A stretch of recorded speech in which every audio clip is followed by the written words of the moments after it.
Ranger TV India, ना धर्म ना जात, केवल सच के साथ। दर्शकों, आपको हमारा चैनल पसंद आता है तो सब्सक्राइब करें, लाइक करें, शेयर करें, कमेंट जरूर करें। बात नहीं रहेगी। और जो मेरे अंदर आज क्षमता है वो 20 साल पहले भी नहीं थी। समझते नहीं समझते? समय के साथ चीजें बनती हैं। पिछला आंदोलन बना, तमाम साथियों ने सींचा और हम लोग भी उसके सिपाही रहे। आंदोलन मजबूत हुआ, आंदोलन ने ताकत हासिल की, ताकत आई, समाज में संरक्षण आया, समाज में आगे बढ़ने की हिम्मत आई, मनोबल बढ़ा और हमारे लोग आगे बढ़ने लगे। ठेकेदार भी पैदा होने लगे और डॉक्टर, इंजीनियर, IAS, IPS, वकील, जज भी पैदा होने लगे। हमारे यहाँ MP MLA पैदा होने लगे, मंत्री भी बनने लगे, हमारी सुनवाई भी होने लगी। लेकिन आप ये जानते हैं, इसमें मेरा आपका दोष नहीं है कि हमारे नेताओं की लापरवाही की वजह से, उनके गैर जिम्मेदार फैसलों की वजह से और उनकी नीतियों की वजह से वो आंदोलन गड्ढे में चला गया। काशीराम साहब कहते थे, सोए हुए आदमी को जगाया जा सकता है, लेकिन जो आदमी जानबूझ के दर खींच के पड़ जाए या जो आदमी मर्द हो जाए उसको जगाया नहीं जा सकता है। आप और मैं जानते हैं कि पिछला आंदोलन किस अवस्था में है। आपको क्या उम्मीद है कि उस आंदोलन से कुछ हो सकता है? बताओ जितने लोग यहाँ बैठे, क्या हो सकता है उस आंदोलन से? नहीं हो सकता। और अगर नहीं हो सकता तो फिर मुझे ये भी बताओ, क्या उस आंदोलन के भरोसे अब समाज को छोड़ देना चाहिए? नहीं। क्योंकि जुल्म जाति तो बढ़ रही है, हक पे लूट तो डाके तो पड़ रहे हैं। आप ये भी महसूस करो कि हम विचारधारा को मानने वाले लोग हैं, हम महापुरुषों की विचारधारा का आंदोलन चला रहे हैं, तो हमारे लिए व्यक्ति विशेष नहीं हो सकता, हमारे लिए विचार विशेष है। अगर हमारे लिए विचार विशेष है तो हमें आंदोलन की गति को रुकने नहीं देना चाहिए। और आज आप जानते हैं कि उत्तर प्रदेश हो या देश हो, पूरे देश में अगर कोई आंदोलन, वैचारिक आंदोलन चला रहा है तो वो भीम आर्मी आजाद समाज पार्टी के नेता और भीम आर्मी आजाद समाज पार्टी के नेता। देखो, सत्ता आती है चली जाती है, अगर वैचारिक शक्ति नहीं होगी, वैचारिक मूल्य नहीं होंगे तो फिर सत्ता कभी अस्थायी नहीं हो सकती है और सत्ता से किसी समाज को लाभ नहीं हो सकता है। उसका उदाहरण भी मैं बताता हूं। आज भाजपा में क्या दलित पिछड़े नेताओं की कमी नहीं? बहुत MP हैं उनके, बहुत MLA हैं। आरक्षण की वजह से जो सीटें हमें मिली हैं उन पे भाजपा के बहुत सारे नेता जीत के गए, मंत्री भी बना दिए गए। उदाहरण के तौर पे आगरा से जो हमारी एक बहन है उसको राज्यपाल भी बना, मिनिस्टर बना। एक हमारे कमिश्नर थे, उनका जी नहीं लगा कमिश्नरी करते हुए, उनको लगा कि भाई मुझे भी MP MLA बनना है, वो भी MP MLA बन गए और मंत्री भी बन गए। लेकिन क्या उनकी हिम्मत है कि इस परिवार क्या क्या आंसू पूछ ले? नहीं पूछ सकता। क्या इनके परिवार के पास बैठ के इनके आंसू पूछने की हिम्मत है? क्या यहाँ के कप्तान को, यहाँ के DM को, यहाँ के IG को, DIG को, कमिश्नर को, क्या DGP को फोन करके कहने की हिम्मत है कि इनके साथ जुल्म क्यों हो रहा है? क्योंकि वो अपनी पार्टियों के बंधुआ मजदूर हैं, उनको तनख्वाह मिल रही है, वो अपनी पार्टियों काम कर रहे हैं। इसलिए मैं कह रहा हूं सत्ता मिल सकती है, लेकिन अगर सत्ता विचारधारा के आधार पर, मिशन के आधार पर नहीं मिली तो समाज का कोई भला नहीं हो सकता। आज आपको विश्वास नहीं होगा और मेरी बात पे विश्वास कर लो, मैं बहुत जिम्मेदारी से कह रहा हूं कि पूरे प्रदेश का मुस्लिम समाज आपकी तरफ आंखें फैला के देख रहा है, आंखें फैला के, पंखे बिछा के देख रहा है पूरे प्रदेश का मुस्लिम समाज कि अगर चंद्रशेखर का दलित समाज और पिछड़ा समाज उसके साथ खड़े हो जाए तो इस आदमी के जरिए आने वाले भविष्य में इस गुंडागर्दी को भी खत्म किया जा सकता है और सम्मान का जीवन को भी सकता है।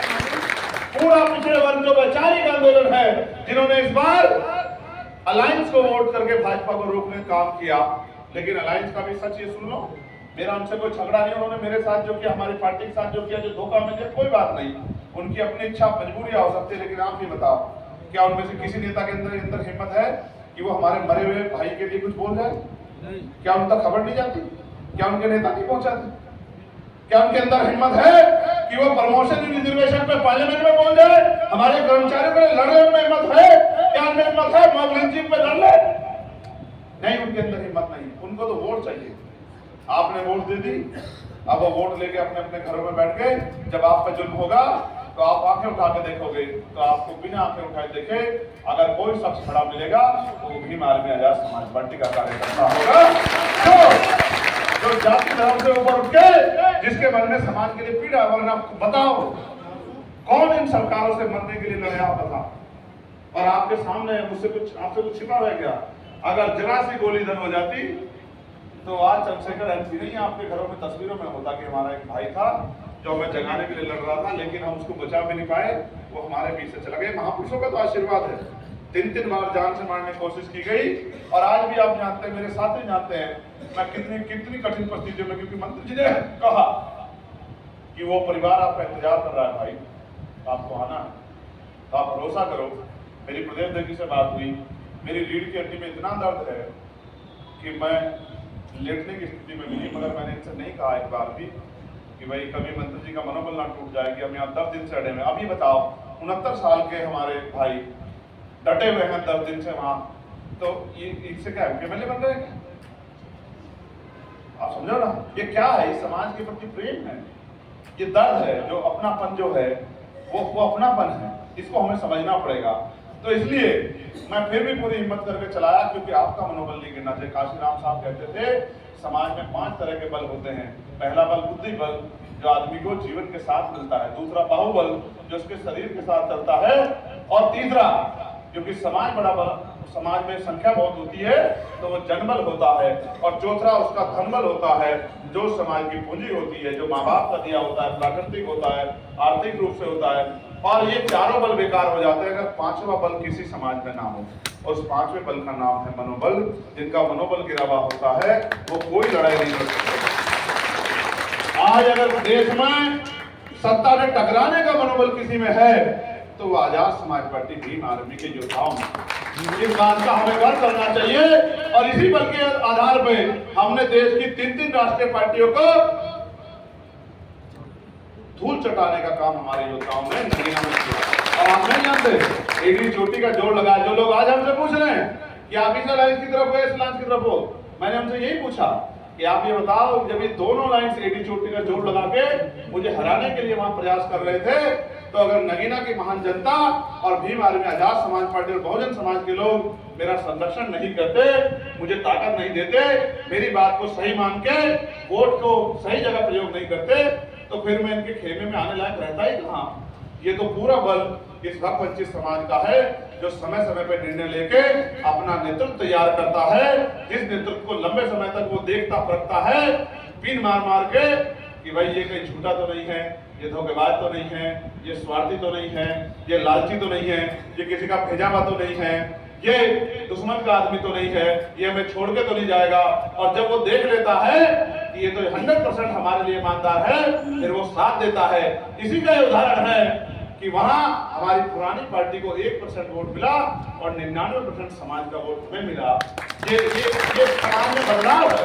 और आज जिन्होंने कफन बांध लिया था कि हम साबित करके दिखाएंगे कि हम सिर्फ ये जो भीड़ इकट्ठा करती है, ये भीड़ नहीं है, ये हमारे हमसे प्यार करने वाले हमारे समर्पित कार्यकर्ता हैं। ये बल हम पैदा करके दिखाएंगे और आपने कर भी दिया। पूरे देश में देखिए, उत्तर प्रदेश में बड़ा परिवर्तन हुआ, लेकिन आप बताओ उत्तर प्रदेश में सबसे ज्यादा चर्चा अगर किस सीट की है तो बताओ कौन सी सीट की है? ऐसा क्यों है? ऐसा इसलिए है कि नामुमकिन को मुमकिन करके आपने दिखाया। जब नामुमकिन को मुमकिन आप लोग नगीना में कर सकते हो तो आप खैर में भी कर सकते हो। मुझे इस बात का प्रबल भरोसा। लेकिन ये होगा तब जब आप ये समझ के ना लड़े कि हम प्रत्याशी को लड़ा रहे हैं, जब ये समझ के लड़ेंगे कि हम खुद लड़ रहे हैं और इस चुनाव को चुनाव ना समझ के अपने आत्मसम्मान की लड़ाई समझ के आप वहां जाके जो ड्यूटी जिस विधानसभा जिस जिले की लगे वो उतने काम को समय से पूरा करे। और बिना बहुजन समाज में भाईचारा बनाए बगैर हम लोग कामयाब नहीं हो सकते। इस बात का भी आपको ध्यान रखना चाहिए। जब बहुजन समाज में भाईचारा पैदा होगा, जब दलित पिछड़े और मुस्लिम और अन्य धार्मिक अल्पसंख्यक और न्याय पसंद लोग आपको समर्थन करने लगेंगे, और जब हम उनकी आवाज पार्लियामेंट से उठाएंगे और पार्लियामेंट के बाद सड़कों पर उठाएंगे, तो एक विश्वास जो बनेगा किसानों में, मजदूरों में, नौजवानों में, महिलाओं में, उसी विश्वास को हमें वोट की शक्ति के रूप में बदलना है। इसके लिए ये नहीं सोचना है कि मुझे छोटी जिम्मेदारी दी, मेरा कद बड़ा है, मेरा सम्मान बड़ा है। उसको ये समझना, हमने देखा है एक बार हमारे यहाँ एक हमारी पुरानी पार्टी के बड़ी नेता की जिम्मेदारी, जो बहुत बड़े स्तर का नेता था, एक विधानसभा पे लगाई गई, उनको विधानसभा का प्रभारी बनाया गया। क्योंकि ये हमारे लिए चैलेंज है। पहले तो हमें तय करना होगा क्या हम चैलेंज उठाने के लिए तैयार हैं? तैयार है नहीं है? ऐसे मुट्ठी बंद करो अगर तैयार हो तो। अगर तैयार हो तो ऐसे मुट्ठी बंद करो। और जिनके मन में संकोच बचेगा, मेरा भरोसा है कि अगले 2 महीने के अंदर भीम आर्मी के लोग, आजाद समाज पार्टी के लोग संघर्ष से सारे संकोच खत्म कर देंगे। कैलाश जी और तमाम साथी, राहुल जी और तमाम हमारे पुराने साथी भी यहाँ बैठे हैं। मेरा आपसे कहना, जिसको बूथ की जिम्मेदारी मिले वो बूथ का काम करें। आपका मुकाबला भारतीय जनता पार्टी से होना और किससे नहीं होना है, समझ रहे हो? और भारतीय जनता पार्टी के कार्यकर्ता कितने समर्पित आप जानते हैं। उनका मुकाबला करने के लिए आपको उनसे ज्यादा समर्पण अपने अंदर पैदा करना पड़ेगा, उनसे ज्यादा संघर्ष आपको करना पड़ेगा। उन पे साधन है, संसाधन है, उन पे मीडिया है, उन पे मनी है, उन पे नेता है, विधायक हैं, जाति के आधार पर उनके पास नेता है। आपके पास सिर्फ संघर्ष है और संघर्ष का कोई तोड़ नहीं है।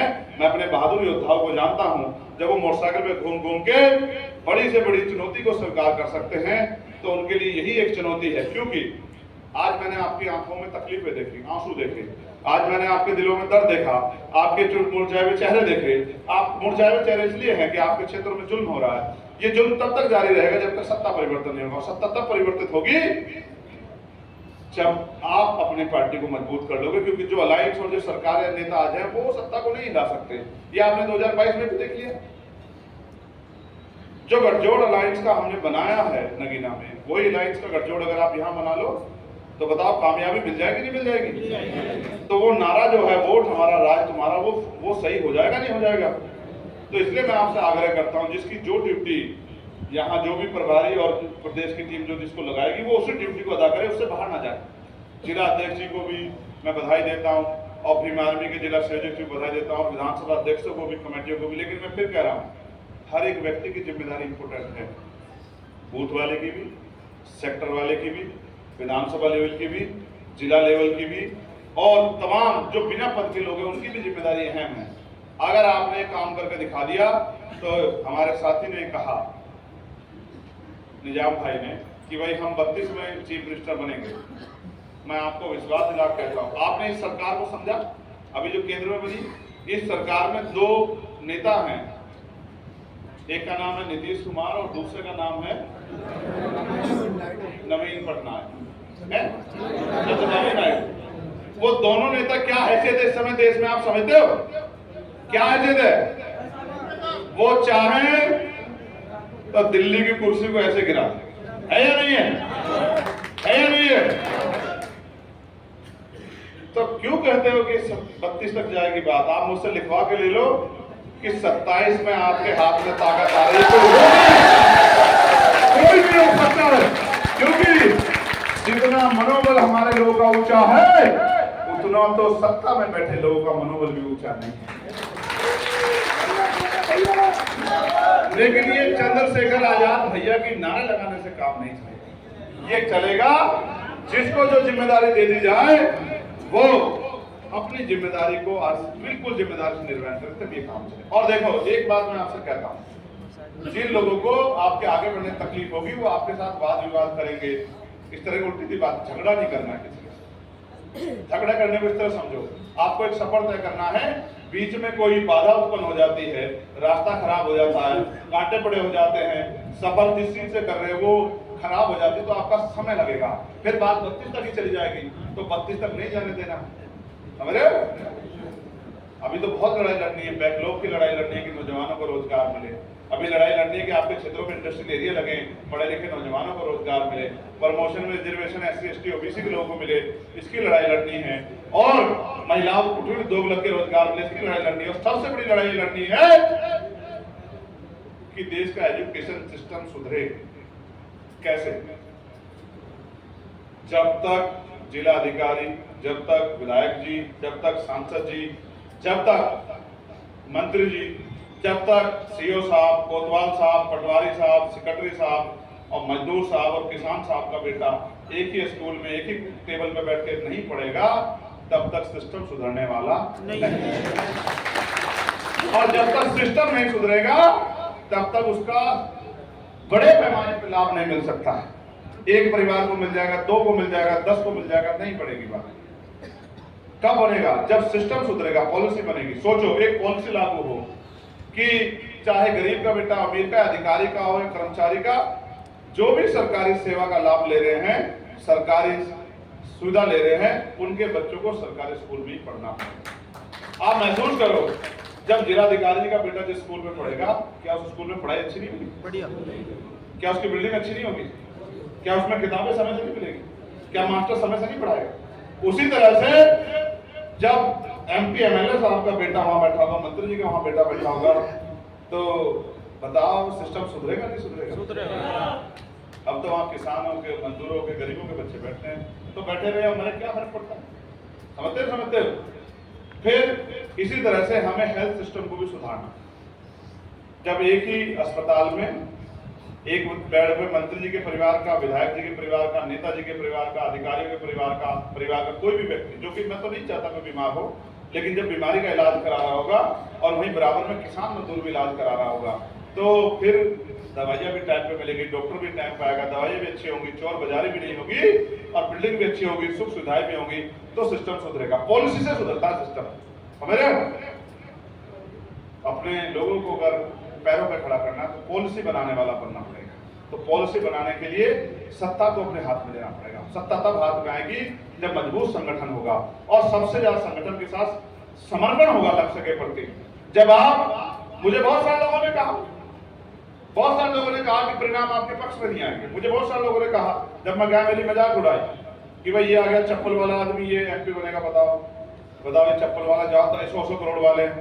मैं नहीं कर रहा, मैंने अपने तमाम नेताओं को बिठा कहा कि हिम्मत मत हारो, आप पे कौन है कुछ नहीं, आप मेहनत करो, जनता समझदार हो रही है, जनता देख रही है कौन उनके लिए अच्छा है कौन बुरा है। और देखो ऐसा परिणाम आया कि सारे नेता पैर रगड़ते रह गए और इतने मार्जिन से आप जीते कि उतने ही मार्जिन से देश का प्रधानमंत्री। ये आपको बहुत बड़ी जीत है। तो इसका मतलब समझो, जनता ने आपको स्वीकार कर लिया कि भाई इनको हमें ताकत देनी। जब जनता ने स्वीकार कर लिया तो फिर आप भी अपनी कमर को कस लो, आप अपनी बात को लेकर समाज के बीच में जाओ, उनको बिठाओ, समझाओ, उनको संगठन से जोड़ो, एक एक आदमी के टच में, उनके दुख सुख में शामिल हो। और परमानेंट सोल्यूशन ये है कि सत्ता में आके लोगों के लिए पॉलिसी बना के भला किया जाए, वरना रोज आना पड़ेगा मुझे, कभी कोई मरा पड़ा होगा, कभी कोई मरा होगा, क्योंकि इन सत्ताओं में तो जुल्म नहीं हो सकता। सोचो अगर आज हमारे हाथ में ताकत होती तो यहाँ का SSP वो आज उस पर सेक्शन 4 का मुकदमा दर्ज होता और उसको जेल जाना पड़ता, क्योंकि उसके संदर्भ के रहते भी कानून का वायलेशन हो रहा है, समय पे काम पूरा नहीं हो रहा है, और जिस उम्मीदों के साथ उनको, जिस विश्वास के साथ उनको कुर्सी पे बिठाया गया, वो अपना काम नहीं कर रहे। ऐसे यहाँ जिलाधिकारी के साथ होता, ऐसे ही थाना इंचार्ज के साथ होता, CU के साथ होता, और पूरा हो सकता है पूरा थाना सस्पेंड होता, हो सकता है सारे अधिकारी सस्पेंड होते और पूरे प्रदेश को खबर लग जाती कि ये जुल्म नहीं करना, तो सारे अधिकारी जो समय पे टाइम पे मिलते सब कुछ होता, मगर कहां से होता? ये तब करने की शक्ति तभी आएगी ना जब नैतिक ताकत मिलेगी। तो मैं अपने साथियों से कह रहा हूँ, खैर विधानसभा के साथियों से कह रहा हूँ, अपने विधानसभा अध्यक्ष से कह रहा हूँ, के साथ गाड़ी में था, मिशन के साथी के साथ, भीम आर्मी के वो नेता थे, तो मैंने उनसे बात की, तो उन्होंने मुझसे एक सवाल पूछा कि भाई ये हमारे लोग आपस में क्यों झगड़ते हैं, एक ही संगठन में काम करने वाले लोग आपस में मनमुटाव क्यों रखते, झगड़ते क्यों हैं? तो मैंने उसको समझाया और इस पर आप सब लोग गौर करना। मैंने कहा कि ये मुंह से दिखावा करते हैं कि हम एक संगठन का, एक परिवार का हिस्सा है, हम भाई भाई, क्योंकि अगर ये मन में मैत्री रखें, मन साफ रखें, तो दो सगे भाइयों में सुबह झगड़ा हो जाता है और शाम के टाइम वो एक प्लेट में भोजन खा लेते नहीं खा लेते? बताओ मेरी बात गलत है सही? खा लेते नहीं खा लेते? कोई तुम में भी होंगे दो भाई, बताओ झगड़ा हो गया, शाम में एक जन हो जाते नहीं हो जाते? एक बिस्तर में सो जाते हैं, एक ही गिलास में पानी पी लेते नहीं पी लेते? इसका मतलब उनके अंदर क्या है? मैत्री का भाव। और हमारे यहाँ मुंह पे मैत्री का भाव है, मन में मैत्री का भाव नहीं है, क्योंकि हम ये सोचते हैं कि भाई ये लड़ाई मेरी है, उसके जितने भी समझ जाएं कि हम सब मिशन के साथी हैं और सब हम अपना अपना योगदान कर रहे हैं, तो हम किसी से ईर्ष्या नहीं रखेंगे, किसी को बुरा भला नहीं करेंगे, किसी की चुगली नहीं करेंगे, किसी को बुरा नहीं कहेंगे, सब लोग अपना योगदान करेंगे, क्योंकि जितना कर्ज मेरे ऊपर महापुरुषों का है उतना ही कर्ज आप लोगों के ऊपर भी महापुरुषों का है। जो अवसर मुझे मिले हैं वही अवसर आपको भी मिले हैं, वही अवसर देश में रहने वाले महिला को और वंचित वर्गों के हर तबके को मिले हैं, हर बेटा बेटी को मिले। ऐसा थोड़ी मुझे विशेष अवसर दिए। तो जब मैं अपने कर्ज को समझता हूँ, कर्ज समझता कैसे हूँ? समझता ऐसे हूँ कि मैं अनुशासित व्यक्ति हूँ, मैं पढ़ाई करता हूँ, मैं महापुरुषों को पढ़ता हूँ, उनके संघर्ष को पढ़ता हूँ, किस तरह से इतनी बुरी परिस्थितियों में उन्होंने आंदोलन को चलाया, पेट काट काट के उन्होंने आंदोलन को आगे बढ़ाया, तमाम तरह के आरोप सहे उन्होंने, तमाम तरह के जुल्म सहे, जेलें काटी, लेकिन लक्ष्य के प्रति डटे रहे, इसलिए वो आंदोलन कामयाब कर पाए। अगर आप भी डटे रहे तो मुझसे लिखवा के ले लो, एफिडेविट ले लो, मेरा नाम चंद्रशेखर आजाद, और मैं आपको संकल्प करके एफिडेविट देता हूँ कि 10 साल में देश की सबसे बड़ी पार्टी में आपका शुमार होगा, मुझसे आप एफिडेविट लिखवा। और जब देश की सत्ता बनाने के चुनाव हुआ करेंगे तो तमाम राष्ट्रीय पार्टियों के साथ साथ आपका नाम भी चला करेगा कि आजाद समाज पार्टी हो सकता है इस बात केंद्र की सत्ता में काबिज हो जाए, क्योंकि आजाद समाज पार्टी के लोग बहुत मेहनत किए हैं और चारों तरफ उनकी बात आगे बढ़ रही है कि आजाद समाज पार्टी के लोग इस लोकसभा को जीत सकते हैं, इस लोकसभा को जीत सकते हैं। मगर कब होगा? जब आप अपने अपने यहाँ बुनियाद को मजबूत करोगे, अपने अपना काम, और जब आप आपस में एक दूसरे को बुरा भला कहते रहे तो मैत्री नहीं बन पाएगी, मैत्री में तो मिलकर लड़ ही नहीं पाएंगे। जब मिलकर लड़ पाएंगे तो फिर नुकसान हो। अब फिर सोचो नुकसान होगा तो उसका नुकसान कितना कितना होता है, वो नुकसान इतना होता है, हम ताकत में नहीं आते, तो ये जो बहन बेटियों में जुल्म होता है सत्ता में बैठे लोगों के संरक्षण में, तो इसके जिम्मेदार कहीं ना कहीं हम हो जाते हैं। तो आज की न्यूज़ आपको पसंद आए तो लाइक करें, शेयर करें, कमेंट करें, सब्सक्राइब जरूर करें, जिससे कि हमारा चैनल आगे बढ़ सके और हम अपने देश और देशवासियों की सेवा कर सकें। इसी के साथ फिर मुलाकात होगी, तब तक के लिए आपसे विदा लेते हैं। नमस्कार।